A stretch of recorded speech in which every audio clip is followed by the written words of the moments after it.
याद रहे कि ये वही तहरीक लब्बैक पाकिस्तान है, एस्टेब्लिशमेंट की पैदावार है, सियासी जमातों की पैदावार जमात है।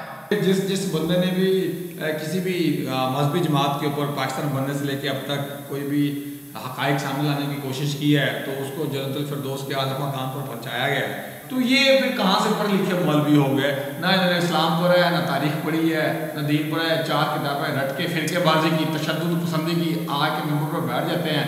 मदीना दही बल्ले, मदीना मिल्क शॉप, ये उस वक्त कहाँ थे जब ये पेट्रोल की प्राइसेस बहुत ज़्यादा बार बार बढ़ाया जा रहा था।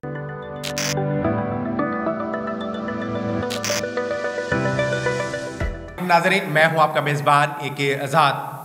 आप देख रहे हैं आज़ाद मीडिया ग्रुप।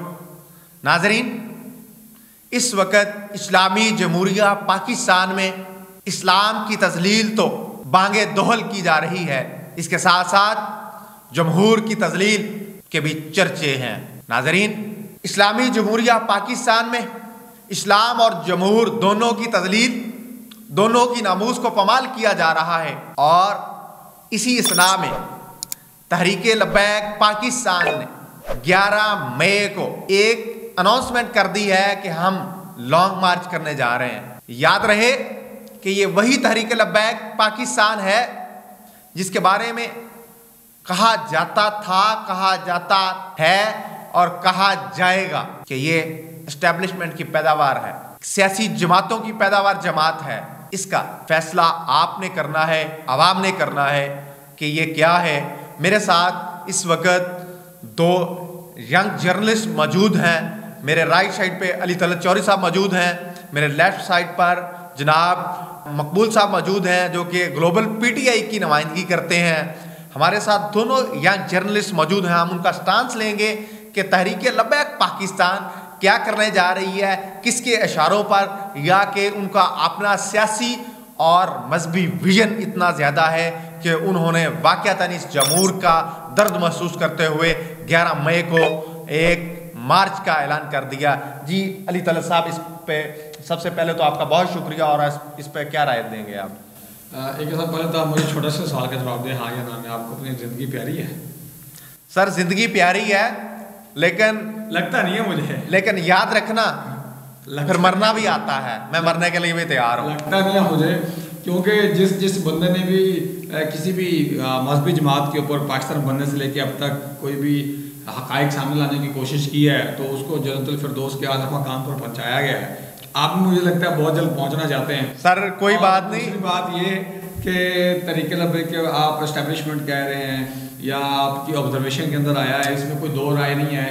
अब तो लोग उनको नून लीग की सेकंड जमात कहना शुरू कर देते हैं, क्योंकि एस्टेब्लिशमेंट में इसलिए कहा जा रहा है कि जो भी मौजूदा हुकूमत के अंदर पार्टी होती है, अगर वो एस्टेब्लिशमेंट की बात नहीं मानती तो इनको उठा के आगे लाया जाता है। जिस तरह पहले फैज़ाबाद में धरना हुआ, फिर नून लीग की गवर्नमेंट आई, दूसरा धरना हुआ, और माशाल्लाह अभी जो इनके जो मुआहदात हुए थे जेलम वाले वाक़े के बाद, तो सोशल मीडिया के ऊपर बहुत सारे सवालात उठना शुरू हुए कि भाई आपके हुकूमत के साथ क्या मुआहदात हुए, इसका हमें जवाब चाहिए। तो अब उसका जवाब देने की बजाय ये आपके साथ ही, चुंगी अमर सदू से माशाल्लाह एक बड़े खूबसूरत इंसान जो है, माजरत मैं पता नहीं खूबसूरत इंसान कहने लगे हैं, खूबसूरत कह लें या खूबसूरत कह लें, बात तो वो ये एक ही है। वो MP के कैंडिडेट हैं और वो अपने कारकुनान उनके एरिया में थोड़ा एक्टिव हैं, तो उनको बुझाने के लिए या उनको समझाने के लिए उन्होंने जनाब 75 रुपये वाला नोट आया तो सर सैयद अहमद खान के ऊपर जो है वो उंगली उठाना शुरू कर दी, कादियानियों से जोड़ दिया। अब मुझे बगैर तस्दीक के सर सैयद अहमद खान साहब से मुझे भी हज़ारों इख्तिलाफ़ात हो सकते हैं उनके एजुकेशन सिस्टम पे व्हाटसोएवर, लेकिन अब जब मिर्ज़ा अहमद कादियानी, गुलाम अहमद कादियानी ने जब कादियानियत का ऐलान किया था तो तब सर सैयद अहमद खान को फौत हुए तकरीबन 3 साल गुजर चुके थे, ऐसे ही है। तो ये फिर कहाँ से पढ़े लिखे मौलवी हो गए, ना इन्होंने इस्लाम पढ़ा है, ना तारीख पढ़ी है, ना दीन पढ़ा है, 4 किताबें रट के फिरकेबाजी की, तशद्दुद पसंदी की, आके मेंबर पर बैठ जाते हैं और इस्लाम को बदनाम करने में कसर नहीं छोड़ते। बाकी खैर, तहरीक लब्बैक पाकिस्तान के साथ जो नौजवान हैं उनका ये कहना है कि अगर मुल्क में रसूलुल्लाह सल्लल्लाहु अलैहि वसल्लम की नमूज़ को कमाल होने से बचाने वाली कोई जमात है तो वो तहरीक लब्बैक है। जी मकबूल साहब, फर्स्ट वन तो आपका बहुत शुक्रिया कि आपने अपने कीमती टाइम में से हमें अपना टाइम दिया। तहरीक लब्बैक 11 मई को एक मार्च करने जा रही है, आपकी क्या राय इस पर? जी अस्सलाम वालेकुम नाज़रीन, बहुत शुक्रिया जनाब, आपने हमें मदऊ किया। तहरीक लब्बैक के मतलब जो मेरी ज़ाती राय है वो इस हवाले से उन्होंने भी बताया कुछ नून लीग है कि वो जी, लेकिन मैं कहूँगा कि वो एक मजहबी जमात है, उनको मज़हब के मामले में ही रहना चाहिए। सियासत में अगर आना है तो फिर मज़हब और सियासत को दोनों को यकजा करके देखने के लिए हमारे आइन में गुंजाइश है भी और नहीं भी। चले ये नाजरीन, मज़हब जैसा कि मकबूल साहब ने बात की, मज़हब में अगर देखा जाए तो सियासत की गुंजाइश है, गुंजाइश नहीं बल्कि सूरत अंबिया और बाकी मुख्तलिफ सूरतों में है। तो चूँकि 1,24,000 अंबिया आए, जब वो इस दुनिया में आते हैं तो इस दुनिया में अंधेर नगरी जुल्म का निज़ाम है। तो उन तमाम अंबिया की अगर हम तारीख़ पढ़ते हैं, उनकी लाइफ को देखते हैं, तो उन्होंने एक तरबियत याफ्ता जमात बना के सोसाइटीज़ के जो मसाइल थे वो हल किए। उनको सियासी पहलुओं से आप सल्लम की सीरत को भी अगर देखा जाए तो आप सल्लम ने सियासी मैदान में बहुत सा काम किया। ये एक अलग से राय है मकबूल साहब की, हम उसकी रिस्पेक्ट करते हैं। मेरी राय है, मैं वही बयान करना चाहता था कि मज़हब में सियासत और मज़हब दोनों चीज़ें यकजा भी हैं, लेकिन पाकिस्तान की मौजूदा जो इस वक्त जो सिस्टम है ना, उसमें गुंजाइश इसकी तहरीक लब्बैक की गुंजाइश नहीं है, क्योंकि ये मुनाफिकत करेंगे फिर इसमें। यानी कि आपका कहने का मकसद ये है, पहले लबादा तो उतार ले पहले। हाँ, मैं आपकी बात समझ गया हूँ। आप ये कहना चाह रहे हैं कि सियासत में मज़हब का इस्तेमाल करेंगे वो।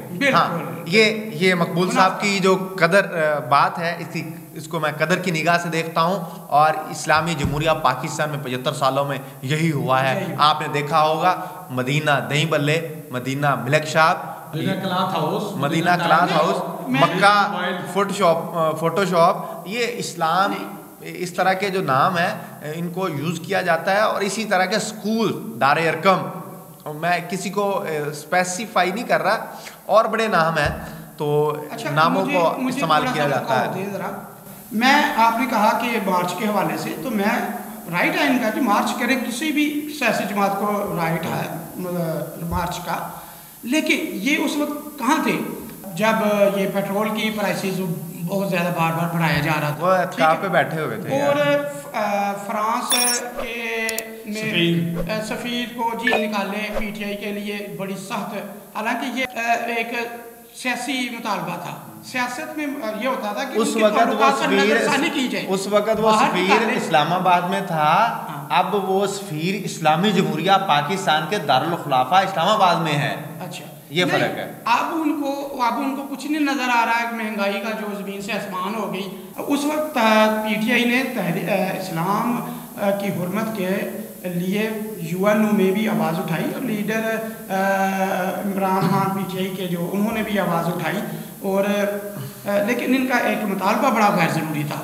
तो लेकिन अब इन्होंने कौन सी आवाज़ें उठाई थी, उसके बाद भी वाक़या हुए। वो जो उस वक्त गैर ज़रूरी मुतालबा था, अब वो जो है ना वो ना ज़रूरी हो गया, क्योंकि 1 साल तो हो गया नून लीग की गवर्नमेंट। कोई बात की उन्होंने कभी 1 साल से तो इन्होंने वो जो फ्रांस के मतलब कोई एक लफ्ज़ बयान, फ्रेंच एम्बेसडर है, उसको कोई बातचीत नहीं की, और बैठे हुए हैं आराम से सुकून से। वो ज़ाती अमल है। ये फैसला अभी भी यही चीज़ को मैं, ये फैसला आवाम को करने दें, ये फैसला आवाम को करने दें कि तहरीक लब्बैक वाक़अतन अवामी आमंगों, अवामी जो सोच है उसकी इक्कासी करती है, या कि फिर इस ज़मीन पर जो ज़मीनी खुदा बने बैठे हुए हैं उनके इशारों पर नाचती है। ये फैसला आवाम ने करना है। नाज़रीन, आपने ऑब्जर्वेशन करनी है कि कौन इस धरती माँ का हकीकी किरदार अदा कर रहा है, कौन इस्लाम के प्रचार का वाक़अतन हकीकी तौर पर काम कर रहा है, कौन इस्लाम को इस्तेमाल कर रहा है। इसी के साथ मुझे अपने मेज़बान AK आज़ाद को इजाज़त दीजिए। देखते रहिए हमारे आज़ाद मीडिया ग्रुप के मुख्तलिफ चैनल। अल्लाह ने के बाद।